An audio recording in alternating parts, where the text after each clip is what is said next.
കോട്ടയത്ത് നിന്നുള്ള ദൃശ്യങ്ങൾ നമുക്ക് കാണാം. പ്രവർത്തകരും പോലീസും തമ്മിൽ വാക്കേറ്റത്തിലേക്ക് കാര്യങ്ങൾ പോവുകയാണ്.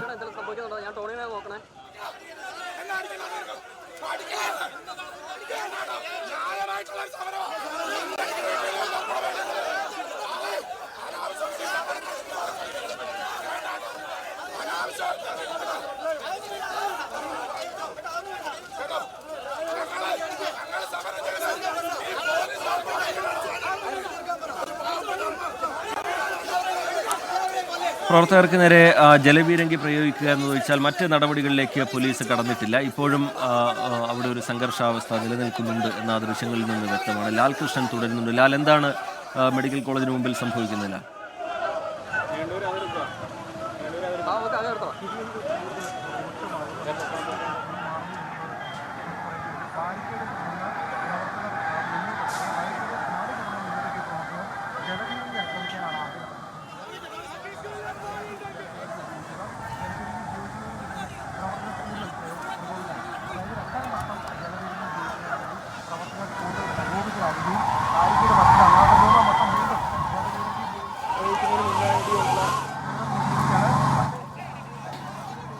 ലാൽകൃഷ്ണനിലേക്ക് അല്പസമയത്തിനകം തന്നെ എത്താം.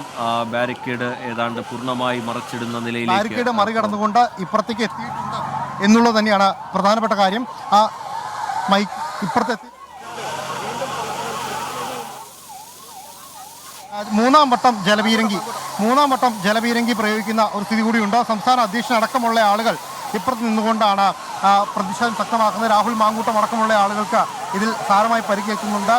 ജലപീരങ്കി ഉപയോഗിച്ചുകൊണ്ടിരുന്ന ഉദ്യോഗസ്ഥർക്കെതിരെ, അതായത് വരുണിൻ്റെ ഓപ്പറേറ്റർ അടക്കമുള്ള ആളുകൾക്കെതിരെ ബാരിക്കേഡ് മറികടന്നെത്തിയ പ്രവർത്തകർ ആക്രമണം അഴിച്ചിടുക, അല്ലെങ്കിൽ അവരെ ഭീഷണിപ്പെടുത്തുക, വണ്ടിയിൽ നിന്ന് താഴെയിടാൻ ശ്രമിക്കുക തുടങ്ങിയ കാര്യങ്ങളെല്ലാം ചെയ്യുന്നുണ്ടായിരുന്നു.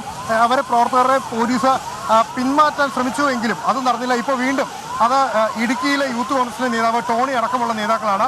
രാഹുൽ മാങ്കൂട്ടം, സംസ്ഥാന അധ്യക്ഷൻ രാഹുൽ മാങ്കൂട്ടവും അവരുടെ ഒപ്പം തന്നെയുണ്ട്. ഇവർ ചേർന്ന് വരുണിൻ്റെ ഓപ്പറേറ്റർ അടക്കമുള്ള, അതായത് വരുണിൻ്റെ ഓപ്പറേറ്ററായിട്ടുള്ള ഉദ്യോഗസ്ഥനടക്കമുള്ളവർക്കെതിരെ വാഹനത്തിനകത്തേക്ക് തന്നെ കയറി പ്രതിഷേധിക്കാനുള്ള ഒരുക്കമായിരുന്നു. അതാണ് പോലീസ് ഇപ്പോൾ നിലവിൽ പിന്തിരിപ്പിക്കാനുള്ള ശ്രമം കൂടി നടക്കുന്നത്. പക്ഷേ അതും ഫലവത്താകുന്നില്ല. ആദ്യഘട്ടത്തിൽ തന്നെ കൂടുതൽ പ്രശ്നങ്ങൾക്ക് പോകേണ്ടതില്ല എന്ന തീരുമാനത്തിലേക്ക് പോയിരുന്നുവെങ്കിൽ പോലും അതും പൂർണ്ണമായില്ല.